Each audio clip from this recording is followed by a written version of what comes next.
हाँ जी। प्रश्न है, हरियाणा में गेहूँ की बुआई के लिए सबसे उपयुक्त महीना कौन-सा माना जाता है? हरियाणा में गेहूँ की बुआई के लिए सबसे उपयुक्त महीना कौन-सा माना जाता है? तो इसका सही उत्तर है अक्टूबर-नवंबर। क्या है इसका सही उत्तर? अक्टूबर-नवंबर। अब आप कमेंट बॉक्स में बताइए, गेहूँ कौन-सी फसल है, खरीफ की या रबी की? और इसकी कटाई का सबसे उपयुक्त महीना कौन-सा माना जाता है? चलिए अगले प्रश्न पर चलते हैं। अगला प्रश्न है, मुर्रा भैंस की नस्ल का मुख्य उत्पत्ति क्षेत्र हरियाणा का कौन सा इलाका माना जाता है? मुर्रा भैंस की नस्ल का मुख्य उत्पत्ति क्षेत्र हरियाणा का कौन सा इलाका माना जाता है? तो इसका सही उत्तर है रोहतक, जींद, हिसार। क्या है इसका सही उत्तर? रोहतक, जींद व हिसार। अगला प्रश्न है, हाँ जी, Haryana dairy development cooperative federation, जिसे HDDCF के नाम से भी जाना जाता है, अपने दूध और डेयरी उत्पादों को किस ब्रांड के नाम से बेचता है? HDDCF अपने दूध और डेयरी उत्पादों को किस ब्रांड के नाम से बेचता है? तो इसका सही उत्तर है विटा। क्या है इसका सही उत्तर? विटा। चलिए अगले प्रश्न पर चलते हैं। अगला प्रश्न है, हरियाणा की मुख्य मोटा अनाज फसल कौन सी है जो मुख्य रूप से दक्षिणी और दक्षिणी पश्चिमी जिलों में उगाई जाती है? अब आप कमेंट बॉक्स में बताइए कि हरियाणा के दक्षिणी और दक्षिणी पश्चिमी जिले कौन से हैं? इसका सही उत्तर है बाजरा। इसका सही उत्तर क्या है? बाजरा। बाजरा हरियाणा की मोटे अनाज की एक ऐसी फसल है जो मुख्य रूप से दक्षिणी और दक्षिणी पश्चिमी इलाकों में उगाई जाती है। चलिए अगले प्रश्न पर चलते हैं। अगला प्रश्न है, केंद्रीय भेड़ प्रजनन farm central sheep breeding farm Haryana के किस जिले में स्थित है? केंद्रीय भेड़ प्रजनन फार्म हरियाणा के किस जिले में स्थित है? तो ये है हिसार में। कहाँ पर स्थित है? हिसार में।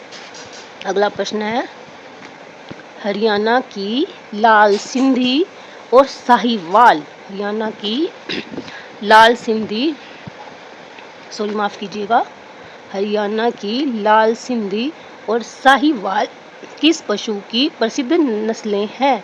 तो ये हैं गाय की। किसकी प्रसिद्ध नस्लें हैं जी? गाय की। चलिए अगला प्रश्न है हमारा, राष्ट्रीय डेयरी अनुसंधान संस्थान NDRI हरियाणा के किस शहर या जिले में स्थित है? राष्ट्रीय डेयरी अनुसंधान संस्थान हरियाणा के किस शहर या जिले में स्थित है? तो ये है करनाल में। कहाँ पर स्थित है? करनाल में। अब आप कमेंट बॉक्स में बताइए, NDRI की स्थापना करनाल में किस वर्ष में हुई थी? ठीक है। अगला प्रश्न है, बासमती चावल के अत्यधिक उत्पादन और निर्यात के कारण किस जिले को हरियाणा का धान का कटोरा कहा जाता है? तो जी धान का कटोरा कहा जाता है करनाल को। धान का कटोरा क्या कहा जाता है? करनाल को। गेहूं का कटोरा आप कमेंट बॉक्स में बताइए, हरियाणा में गेहूं का कटोरा किसे कहा जाता है? अगला प्रश्न है, केंद्रीय भैंस अनुसंधान संस्थान CIRB की स्थापना हिसार में किस वर्ष में हुई थी? इससे एक और प्रश्न क्लियर होगा। CIRB की स्थापना कहाँ की गई है? हिसार में। किस वर्ष में की गई है? 1985 में। केंद्रीय भैंस अनुसंधान संस्थान, जिसे CIRB भी बोलते हैं, हिसार में इसकी स्थापना 1985 में हुई थी। ठीक है। अगला प्रश्न है, हरियाणा में गन्ने शुगरकेन का सबसे बड़ा उत्पादक जिला कौन सा है? शुगरकेन का, गन्ने का सबसे बड़ा उत्पादक जिला कौन सा है? इसका सही उत्तर है यमुनानगर। क्या है गन्ने का सबसे बड़ा उत्पादक जिला? यमुनानगर। अगला प्रश्न है, हरियाणवी नस्ल की गाय मुख्य रूप से किस श्रेणी में आती है? हरियाणवी नस्ल की गाय मुख्य रूप से किस श्रेणी में आती है? तो ये आती है द्विकाजी नस्ल। किस नस्ल में आती है? द्विकाजी नस्ल की श्रेणी में, जिसे ड्यूल पर्पस ब्रीड भी कहते हैं इंग्लिश में। अगला प्रश्न है, हरियाणा राज्य में हरित क्रांति का सबसे अधिक प्रभाव किस फसल पर देखा गया? हरियाणा राज्य में हरित क्रांति का सबसे अधिक प्रभाव किस फसल पर देखा गया? तो इसका सही उत्तर है गेहूं। क्या है सही उत्तर? गेहूं। अब आप कमेंट बॉक्स में बताइए कि गेहूं के बाद ऐसी कौन सी फसल है जिस पर हरित क्रांति का सबसे अधिक प्रभाव देखा गया? अगला प्रश्न है, पशुपालन विभाग द्वारा चलाई जाने वाली पशुधन बीमा योजना हरियाणा में किस वर्ष शुरू की गई? हमें बताना है कि पशुपालन विभाग ने जो पशुधन बीमा योजना चलाई थी वो हरियाणा में किस वर्ष शुरू की गई थी। तो ये हुई थी शुरू 2016 में। किस वर्ष शुरू हुई थी? 2016 में। अगला प्रश्न है, सरसों के उत्पादन में हरियाणा का कौन सा जिला प्रथम स्थान पर रहता है? सरसों उत्पादन में हरियाणा का महेंद्रगढ़ जिला प्रथम स्थान पर रहता है। कौन सा जिला सरसों उत्पादन में प्रथम स्थान पर है? महेंद्रगढ़। अगला प्रश्न है, हरियाणा अश्व प्रजनन केंद्र इक्वाइन ब्रीडिंग फार्म किस जिले में स्थित है? अश्व प्रजनन केंद्र कहाँ पर स्थित है? हिसार में। कहाँ पर स्थित है अश्व प्रजनन केंद्र? हिसार में। अगला प्रश्न है, कपास की खेती हरियाणा के किस कृषि जलवायु क्षेत्र में सबसे अधिक होती है? कपास की खेती हरियाणा के किस कृषि जलवायु क्षेत्र में सबसे अधिक होती है? तो ये होती है पश्चिमी क्षेत्र में। कौन से क्षेत्र में? पश्चिमी क्षेत्र में। अब आप कमेंट बॉक्स में किसी एक जिले का नाम बताइए जहाँ कपास की खेती सबसे ज़्यादा होती है। अगला प्रश्न है, मवेशियों में होने वाले खुरपका मुंहपका रोग का मुख्य कारक क्या है? मवेशियों में होने वाले खुरपका मुंहपका रोग का मुख्य कारक क्या है? तो ये है विषाणु वायरस। क्या है? विषाणु वायरस। अगला प्रश्न है, चौधरी चरण सिंह हरियाणा कृषि विश्वविद्यालय CCSHU की स्थापना किस वर्ष हुई थी? किस वर्ष हुई थी? 1970 में। किस वर्ष हुई थी? 1970 में। आप कमेंट बॉक्स में बताइए CCSHU की स्थापना कौन से जिले में 1970 में की गई है। ठीक है। अगला प्रश्न है, हरियाणा में काला सोना किस पशु को कहा जाता है? हरियाणा में काला सोना किस पशु को कहा जाता है? तो ये कहा जाता है मुर्रा भैंस को। किसे कहा जाता है? मुर्रा भैंस को। अब आप कमेंट बॉक्स में बताइए कि मुर्रा भैंस को ही क्यों कहा जाता है, किसी और को क्यों नहीं कहा जाता। अगला प्रश्न है, आलू अनुसंधान केंद्र हरियाणा में कहाँ स्थित है? आलू अनुसंधान केंद्र हरियाणा में कहाँ स्थित है? तो ये है शामगढ़ करनाल में। कहाँ पर स्थित है? शामगढ़ करनाल में। अगला प्रश्न है, हरियाणा में ड्रिप और स्प्रिंकलर टपकन व फव्वारा सिंचाई पर सब्सिडी देने वाली नोडल एजेंसी कौन सी है? ड्रिप और स्प्रिंकल सिंचाई पर सब्सिडी देने वाली नोडल एजेंसी कौन सी है? तो ये है मिकाडा या बागवानी विभाग। कौन सी है जी? मिकाडा या बागवानी विभाग। अगला प्रश्न है, नीली रावी भैंस की नस्ल की मुख्य पहचान क्या है? नीली रावी भैंस की नस्ल की मुख्य पहचान क्या है? तो इसकी पहचान है कंचन आँखें और चेहरे और पैरों पर सफ़ेद धब्बे। कंचन आँखें और चेहरे, पैरों पर सफ़ेद धब्बे। अगला प्रश्न है, हाँ जी, अगला प्रश्न है, हरियाणा में मेरा पानी मेरी विरासत योजना का मुख्य उद्देश्य क्या था? हरियाणा में मेरा पानी मेरी विरासत योजना का मुख्य उद्देश्य क्या था? तो जी इसका उद्देश्य था धान के स्थान पर कम पानी वाली फसलों को बढ़ावा देना। धान के स्थान पर कम पानी वाली फसलों को बढ़ावा देना। अगला प्रश्न है, बोवाइन ट्यूबरकुलोसिस किस प्रकार का संक्रमण है? बोवाइन ट्यूबरकुलोसिस किस प्रकार का संक्रमण है? तो ये है बैक्टीरियल। क्या है? बैक्टीरियल। अगला प्रश्न है, हरियाणा भूमि सुधार एवं विकास निगम HLRDC का मुख्य कार्य क्या है? HLRDC का मुख्य कार्य क्या है? तो जिसका मुख्य कार्य है क्षारीय और लवणीय भूमि का सुधार। क्या काम है हरियाणा भूमि सुधार एवं विकास निगम का? क्षारीय और लवणीय भूमि का सुधार। अगला प्रश्न है, हिसार डल किस पशु की एक संकर नस्ल है? हिसार डल किस पशु की एक संकर नस्ल है? तो इसका सही उत्तर है भेड़। क्या है इसका सही उत्तर? भेड़। अगला प्रश्न है, कपास की फसल पर होने वाले गुलाबी सुंडी के हमले से किस प्रकार की कपास सबसे ज़्यादा प्रभावित होती है? कपास की फसल पर होने वाले गुलाबी सुंडी के हमले से किस प्रकार की फसल सबसे ज़्यादा प्रभावित होती है? तो ये होती है अमेरिकन बिट्टी कॉटन। कौन सी होती है? अमेरिकन बिट्टी कॉटन। अगला प्रश्न है, हरियाणा में राज्य कुक्कुट फार्म स्टेट पोल्ट्री फार्म कहाँ पर स्थित है? कहाँ पर स्थित है? हिसार में। कहाँ पर स्थित है? हिसार में। अगला प्रश्न है, माफ़ कीजिएगा, हाँ जी, प्रश्न है कृषि मृदा का आदर्श पीएच मान कितना माना जाता है? कृषि मृदा का आदर्श पीएच मान कितना माना जाता है? तो कृषि मृदा का आदर्श पीएच वैल्यू कितनी है? 6.5 से 7.5, 6.5 से लेकर 7.5 तक। अगला प्रश्न है, सुरती और जाफराबादी किस पशु की प्रसिद्ध नस्लें हैं? सुरती और जाफराबादी किस पशु की प्रसिद्ध नस्लें हैं? तो ये है भैंस की। किसकी है? भैंस की। अगला प्रश्न है, हरियाणा राज्य कृषि विपणन बोर्ड HSAMB की स्थापना किस वर्ष हुई थी? हरियाणा राज्य कृषि विपणन बोर्ड की स्थापना 1969 में हुई थी। कब हुई थी? 1969 में। अगला प्रश्न है, पशुओं में रिंडरपेस्ट पशु प्लेग रोग का कारक कौन सा सूक्ष्म जीव है? पशुओं में रिंडरपेस्ट पशु प्लेग रोग का कारक कौन सा सूक्ष्म जीव है? तो ये है विषाणु, वायरस। क्या है? विषाणु, वायरस। अगला प्रश्न है, हरियाणा में खट्टे फलों किन्नू संतरा की सर्वाधिक खेती किस जिले में होती है? हरियाणा में खट्टे फलों किन्नू संतरा की सर्वाधिक खेती किस जिले में होती है? तो ये होती है सिरसा में। कहाँ होती है? सिरसा में। अब अगला प्रश्न है, पशु की आयु ज्ञात करने का सबसे सटीक और वैज्ञानिक तरीका कौन सा है? पशु की आयु ज्ञात करने का सबसे सटीक और मनोवैज्ञानिक तरीका कौन सा है? तो इसका सही उत्तर है दांतों की बनावट और घिसावट देखकर।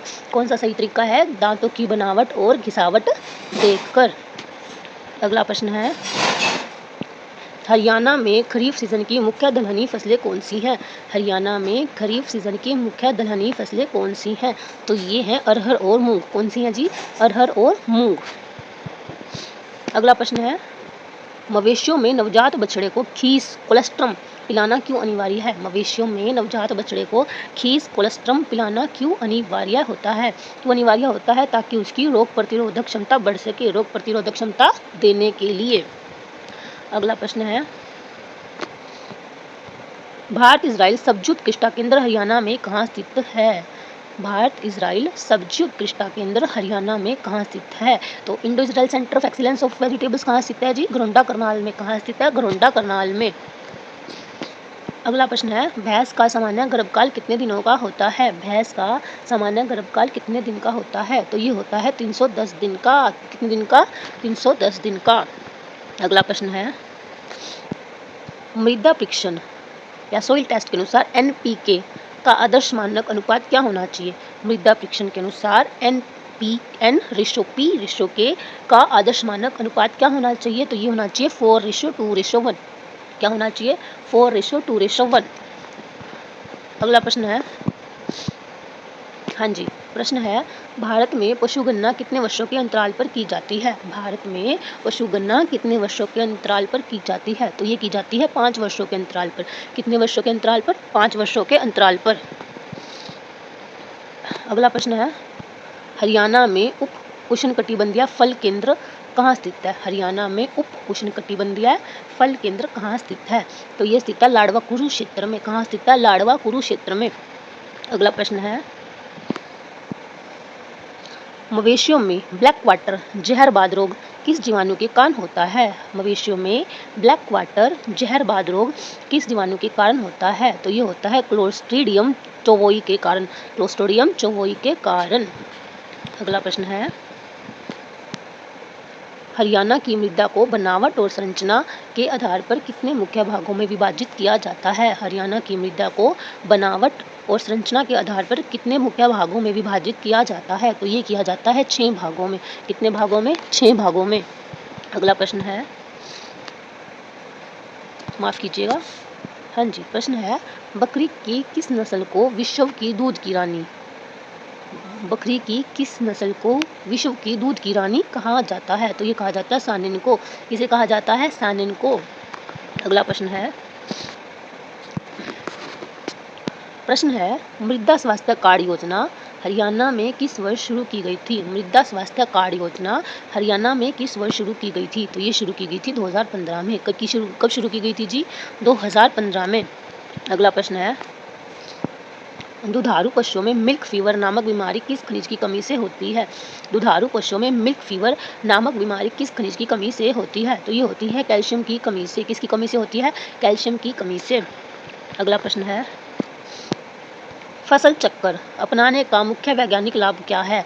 फसल चक्कर अपनाने का मुख्य वैज्ञानिक लाभ क्या है? इससे क्या होता है? मृदा उर्वरता बनी रहती है और कीट चक्कर टूटता है। मृदा उर्वरता बनी रहना और कीट चक्कर का टूटना।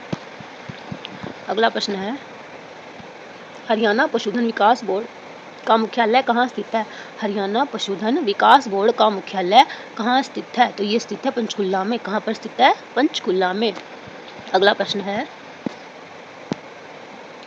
भदावरी भैंस की नस्ल के दूध की मुख्य विशेषता क्या है? भदावरी भैंस की नस्ल के दूध की मुख्य विशेषता क्या है? तो इसकी मुख्य विशेषता है वसा की उच्चतम मात्रा। वसा कितना होता है? 12 से 13%। अगला प्रश्न है, धान पैडी की पौध या नर्सरी तैयार करने की सबसे त्वरित आधुनिक तकनीक कौन सी है? धान की पौध तैयार करने की सबसे त्वरित आधुनिक तकनीक कौन सी है? तो ये है डेपोक विधि। कौन सी विधि है? डेपोक विधि। अगला प्रश्न है, हरियाणा किस वाणिज्यिक तिलहन फसल के उत्पादन में राष्ट्रीय स्तर पर अग्रणी स्थान रखता है? हरियाणा किस वाणिज्यिक तिलहन फसल के उत्पादन में राष्ट्रीय स्तर पर अग्रणी स्थान रखता है? तो ये रखता है सरसों एवं गेहूँ। किस पर रखता है? सरसों एवं गेहूँ। अगला प्रश्न है, मवेशियों में कृत्रिम गर्भधान के लिए वीर्य को किस माध्यम में संरक्षित रखा जाता है? मवेशियों में कृत्रिम गर्भाधान के लिए वीर्य को किस माध्यम में संरक्षित रखा जाता है? तो ये रखा जाता है -196 डिग्री सेल्सियस पर द्रव नाइट्रोजन। -196 डिग्री सेल्सियस पर द्रव नाइट्रोजन। अगला प्रश्न है, zero tillage seed drill machine का उपयोग किस कार्य के लिए किया जाता है? Zero tillage seed drill machine का उपयोग किस कार्य के लिए किया जाता है? तो ये किया जाता है बिना जुताई किए गेहूं की बुआई। इस कार्य के लिए किया जाता है बिना जुताई किए गेहूं की बुआई। अगला प्रश्न है, हाँ जी, प्रश्न है, पशुओं में एंथ्रेक्स रोग से संबंधित कौन सा कथन सत्य है? पशुओं में एंथ्रेक्स रोग से संबंधित कौन सा कथन सत्य है? तो इसका सही उत्तर है, यह एक जेनेटिक बीमारी है। कौन सी बीमारी है? जेनेटिक बीमारी है जो पशुओं से मनुष्य में फैल सकती है। पशुओं से मनुष्यों में फैल सकती है। अगला प्रश्न है, हरियाणा में सूरजमुखी की खेती मुख्य रूप से किस जिले या क्षेत्र में केंद्रित है? हरियाणा में सूरजमुखी की खेती मुख्य रूप से किस जिले या क्षेत्र में केंद्रित है? तो इसका सही उत्तर है कुरुक्षेत्र, अंबाला, शाहाबाद। क्या सही उत्तर है? कुरुक्षेत्र, अंबाला, शाहाबाद। अगला प्रश्न है, भेड़ की लोही नस्ल मुख्य रूप से किस उत्पाद के लिए जानी जाती है? भेड़ की लोही नस्ल मुख्य रूप से किस उत्पाद के लिए जानी जाती है? तो ये जानी जाती है अच्छी गुणवत्ता की ऊन और मांस। किसके लिए जानी जाती है? अच्छी गुणवत्ता की ऊन और मांस के लिए। अगला प्रश्न है, हरियाणा में मशरूम खुम्बी के उत्पादन में कौन सा जिला प्रथम स्थान पर है? मशरूम उत्पादन में कौन सा जिला प्रथम स्थान पर है? तो इसका सही उत्तर है सोनीपत, राय या गन्नौर। क्या सही उत्तर है? सोनीपत, राय या गन्नौर। ऐसे गन्नौर, ठीक है, यहाँ थोड़ा गलत है, मिसप्रिंट है। अगला प्रश्न है, पशुओं में थनैला रोग मुख्य रूप से किस अंग को प्रभावित करता है? पशुओं में थनैला रोग मुख्य रूप से किस अंग को प्रभावित करता है? तो ये करता है अयन या थान को। किसको प्रभावित करता है जी? अयन या थानी थन को। अगला प्रश्न है, भावांतर भरपाई योजना हरियाणा के किस क्षेत्र के किसानों को जोखिम से बचाने के लिए लागू की गई है? भावांतर भरपाई योजना हरियाणा के किस क्षेत्र के किसानों को जोखिम से बचाने के लिए लागू की गई है? तो ये लागू की गई है बागवानी एवं सब्जियां। कौन सी फसलों के जोखिम से बचाने के लिए? बागवानी एवं सब्जियों के। अगला प्रश्न है, हाँ जी, प्रश्न है, गाय की देवनी और गिर नस्लों का मूल उत्पत्ति स्थान भारत का कौन सा क्षेत्र है? गाय की देवनी और गिर नस्लों का मूल उत्पत्ति स्थान भारत का कौन सा क्षेत्र है? तो ये क्षेत्र है मध्य पश्चिम भारत और गुजरात। कौन सा क्षेत्र है? मध्य पश्चिम भारत और गुजरात। अगला प्रश्न है, राष्ट्रीय पशु आनुवंशिक संस्थान ब्यूरो NBAGR हरियाणा के किस शहर में स्थित है? तो किस शहर में स्थित है? ये है करनाल में। कौन से स्थान पर? करनाल में। अगला प्रश्न है, यूरिया उर्वरक में नाइट्रोजन की मात्रा कितने प्रतिशत होती है? यूरिया उर्वरक में नाइट्रोजन की मात्रा कितने प्रतिशत होती है? तो ये होती है 46%। कितने प्रतिशत होती है? 46%। पशु किसान क्रेडिट कार्ड योजना के तहत हरियाणा में बिना किसी गारंटी के कितनी राशि तक का ऋण दिया जाता है? पशु किसान क्रेडिट कार्ड योजना के तहत हरियाणा में बिना किसी गारंटी के कितनी राशि तक का ऋण दिया जाता है? तो यह दिया जाता है 1,60,000, 1.60 लाख। ठीक है। अगला प्रश्न है, मक्का की खेती के लिए किस प्रकार की मृदा सबसे अनुपयुक्त मानी जाती है? मृदा की खेती के लिए किस प्रकार की मृदा सबसे अनुपयुक्त मानी जाती है? तो इसका सही उत्तर है जल भराव वाली चिकनी मिट्टी। जल भराव वाली चिकनी मिट्टी। अगला प्रश्न है, पोल्ट्री मुर्गी पालन में कोक्सीडियोसिस बीमारी किसके कारण होती है? तो ये होती है प्रोटोजोआ के कारण। किसके कारण होती है? प्रोटोजोआ के कारण। अगला प्रश्न है, हरियाणा कृषि विश्वविद्यालय द्वारा विकसित WH 1105 किस फसल की एक उन्नत फसल है? तो ये किसकी एक उन्नत फसल है? गेहूं की। किसकी है? गेहूं की। अगला प्रश्न है, टोनेनबर्ग और एंग्लो नुबियन किस पशु की विदेशी नस्लें हैं? टोनेनबर्ग और एंग्लो नुबियन किस पशु की विदेशी नस्लें हैं? तो ये हैं बकरी की। किसकी हैं? बकरी की। अगला प्रश्न है, पहाड़ी एवं ढलाऊ क्षेत्रों जैसे शिवालिक में मृदा अपरदन को रोकने के लिए कौन सी कृषि पद्धति अपनाई जाती है? पहाड़ी एवं ढलाऊ क्षेत्रों जैसे शिवालिक में मृदा अपरदन को रोकने के लिए कौन सी कृषि पद्धति अपनाई जाती है? तो कौन सी अपनाई जाती है? समोच्च बांध एवं सीढ़ीदार खेती करके। क्या करके? समोच्च बांध बनाकर और सीढ़ीदार खेती करके। अगला प्रश्न है, हाँ जी, प्रश्न है, साइलेज हरा चारा संरक्षण बनाने के लिए सबसे उपयुक्त फसल कौन सी मानी जाती है? साइलेज हरा चारा संरक्षण बनाने के लिए सबसे उपयुक्त फसल कौन सी मानी जाती है? तो इसका सही उत्तर है मक्का और ज्वार। क्या है सही उत्तर? मक्का और ज्वार। अगला प्रश्न है, लाला लाजपत राय पशु चिकित्सा और पशु विज्ञान विश्वविद्यालय लुवास हरियाणा के किस जिले में स्थित है? लाला लाजपत राय पशु चिकित्सा पशु विज्ञान विश्वविद्यालय यानी कि लुवास हरियाणा के किस जिले में स्थित है? तो ये स्थित है हिसार में। कहाँ पे स्थित है? हिसार में। अगला प्रश्न है, धान की फसल में होने वाला खैरा रोग किस सूक्ष्म पोषक तत्व की कमी से होता है? धान की फसल में होने वाला खैरा रोग किस सूक्ष्म पोषक तत्व की कमी से होता है? तो ये जिंक की कमी से होता है। किसकी कमी से होता है? जिंक की। अगला प्रश्न है, मुर्गियों के शरीर का सामान्य तापमान कितना होता है? मुर्गियों के शरीर का सामान्य तापमान कितना होता है? तो ये होता है 107 डिग्री फ़ारेनहाइट। 107 degree Fahrenheit. अगला प्रश्न है, करन स्विस और करन फ्राइज गाय की संकर नस्लें कहाँ विकसित की जाती हैं? करन स्विस और करन फ्राइज गांव की संकर नस्लें NDRI करनाल में विकसित की गई हैं। कहाँ पर विकसित की गई है? NDRI करनाल में। अगला प्रश्न है, हरियाणा राज्य सहकारी आपूर्ति एवं विपणन महासंघ लिमिटेड को किस संक्षेप नाम से जाना जाता है? हरियाणा राज्य सहकारी आपूर्ति एवं विपणन महासंघ लिमिटेड को हैफेड के नाम से जाना जाता है। किसके नाम से जाना जाता है? हैफेड के नाम से। अगला प्रश्न है, हरा चारा बरसीम किस वनस्पति कुल से संबंधित है? हरा चारा बरसीम किस वनस्पति कुल से संबंधित है? ये है लेग्यूमिनोसी। किससे? लेग्यूमिनोसी से संबंधित है। अगला प्रश्न है, भैंस में मध चक्कर गर्मी में आने की अवधि औसतन कितने दिनों बाद पुनरावृत्त होती है? भैंस में मध चक्कर गर्मी में आने की अवधि औसतन कितने दिनों बाद पुनरावृत्त होती है? तो ये होती है 21 दिन के बाद। कितने दिन के बाद? 21 दिन के बाद। अगला प्रश्न है, हाँ जी, प्रश्न है, एकीकृत बागवानी विकास केंद्र integrated horticultural development centre Haryana में कहाँ स्थित है? तो ये स्थित है उमरी कुरुक्षेत्र में। कहाँ पर स्थित है? उमरी कुरुक्षेत्र में। अगला प्रश्न है, ऊँटों में होने वाले सर्रा रोग का संचरण मुख्य रूप से किसके काटने पर होता है? सर्रा रोग का संचरण किसके काटने से होता है? तो इसका होता है डांस या मक्खी, हॉर्स फ्लाई या टेबनस। अगला प्रश्न है, हरियाणा सरकार की प्राण वायु देवता योजना पर्यावरण एवं कृषि वानिकी से किस प्रकार संबंधित है? हरियाणा सरकार की प्राण वायु देवता योजना पर्यावरण एवं कृषि वानिकी से किस प्रकार संबंधित है? क्योंकि इसमें क्या होता है, 75 वर्ष से पुराने पेड़ों की देखभाल करने हेतु वार्षिक पेंशन दी जाती है। 75 वर्ष से पुराने पेड़ों की देखभाल हेतु वार्षिक पेंशन दी जाती है। कितनी पेंशन दी जाती है? आप कमेंट बॉक्स में बताएंगे। अगला प्रश्न है, मवेशियों के आमाशय के 4 भागों में से किस भाग को सच्चा पेट कहा जाता है? किस भाग को कहा जाता है सच्चा पेट? एबोमेसम को। किस भाग को? एबोमेसम को। हाँ जी, प्रश्न है हरियाणा जल संसाधन प्राधिकरण का गठन भू जल स्तर सुधार हेतु किया गया है। इसका मुख्यालय कहाँ स्थित है? तो देखिए इसके प्रश्न में ही एक और प्रश्न छिपा है कि हरियाणा जल संसाधन प्राधिकरण का गठन किस हेतु किया जाता है? तो किस हेतु किया जाता है? भूजल स्तर सुधार हेतु। तो और इसका हेडक्वार्टर कहाँ है? इसका सही उत्तर है पंचकुला।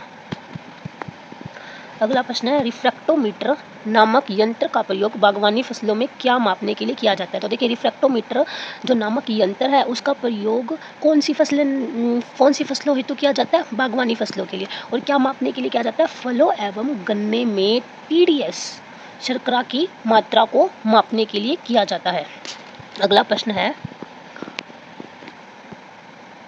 कांकरेज नस्ल की गाय की प्रमुख शारीरिक विशेषता क्या है? इसका सही उत्तर है ए। इसके बहुत भारी व बड़े सींग होते हैं और यह सवाई चाल के लिए प्रसिद्ध है। और यह मुख्य रूप से कहाँ पाई जाती है? गुजरात और राजस्थान वाले क्षेत्रों में। अगला प्रश्न है हरियाणा के सिरसा जिले में सर्वाधिक उत्पादन किस फल का होता है? तो वहाँ पर होता है खट्टे फल, किन्नू, संतरा, मौसमी। और इन्हीं फलों का उत्पादन क्यों होता है वहाँ पर खट्टे फलों का? क्योंकि वहाँ की जो जलवायु है इन फसलों के लिए उपयुक्त मानी जाती है और खट्टे फलों को सिट्रस फ्रूट्स के नाम से भी जाना जाता है। मिल्क फीवर से ग्रसित दुधारू पशु के शरीर का तापमान सामान्य से क्या होता है? तो इसका सही उत्तर है कम हो जाता है, घट जाता है, क्योंकि उसमें कैल्शियम की कमी हो जाती है। कैल्शियम की कमी कब होती है? मुख्य रूप से ब्याज के तुरंत बाद उसमें कैल्शियम की कमी हो जाती है, जिस कारण उसे मिल्क फीवर हो जाता है और उसके पशु के शरीर का जो तापमान है सामान्य से कम हो जाता है।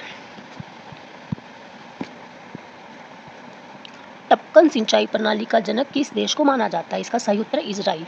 क्या है इसका सही उत्तर? इजराइल। इस टपकन सिंचाई प्रणाली में होता क्या है? इस तकनीक में पानी सीधे पौधों की जड़ों में बूंद बूंद करके टपकता है, जिससे पानी की बचत होती है।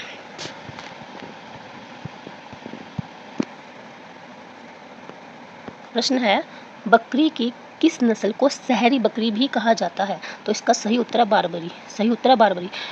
अब ये नस्ल होती क्या है? इस नस्ल में क्या होता है कि जो बकरी का आकार होता है वो छोटा होता है, जिस कारण उसे छोटी सी जगह पर भी, कम जगह पर भी हम बांध सकते हैं। इस कारण से इसे शहरों में पालना आसान होता है। इसी कारण शहरी बकरी को शहरी बकरी के नाम से जाना जाता है, क्योंकि वो शहर में पालने के लिए उपयुक्त है। हरियाणा में गेहूं का कटोरा नाम से कौन सा जिला जाना जाता है? गेहूं का कटोरे के नाम से जाना जाता है सिरसा जिले को। अब आप मुझे कमेंट बॉक्स में बताइए कि हरियाणा में धान का कटोरा नाम से कौन सा जिला जाना जाता है। प्रश्न है साइलेज बनाने के लिए सबसे उपयुक्त फसल कौन सी मानी जाती है? तो इसका सही उत्तर है मक्का और जवार। मक्का और जवार। इसमें क्या होता है? इसके चारे में क्योंकि अच्छा किण्वन होता है, इस कारण साइलेज बनाने के लिए यह उपयुक्त फसल मानी जाती है। हरियाणा में कृषि भूमि के आकार के अनुसार सीमांत किसान के पास कितनी भूमि होती है? 1 हेक्टेयर, जो कि होती है 2.5 एकड़ से कम। ये कृषि गणना के अनुसार है।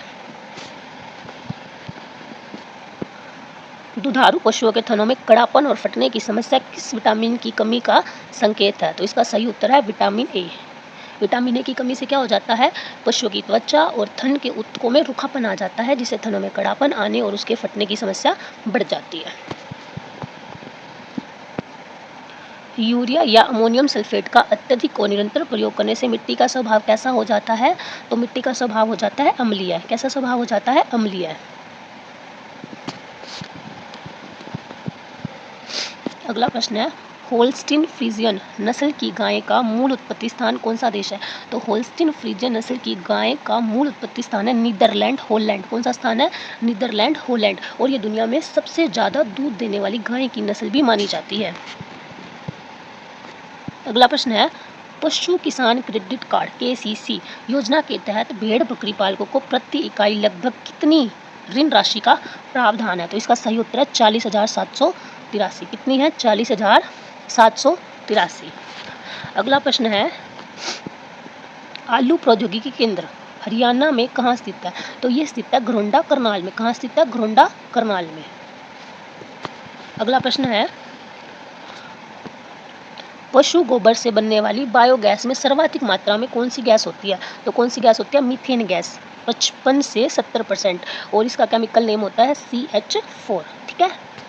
अगला प्रश्न है बरसीम चारे की फसल की जड़ों में नाइट्रोजन स्थिरीकरण करने वाले जीवाणु का क्या नाम है? तो इसका सही उत्तर है राइजोबियम ट्राइफोली। क्या उत्तर होगा?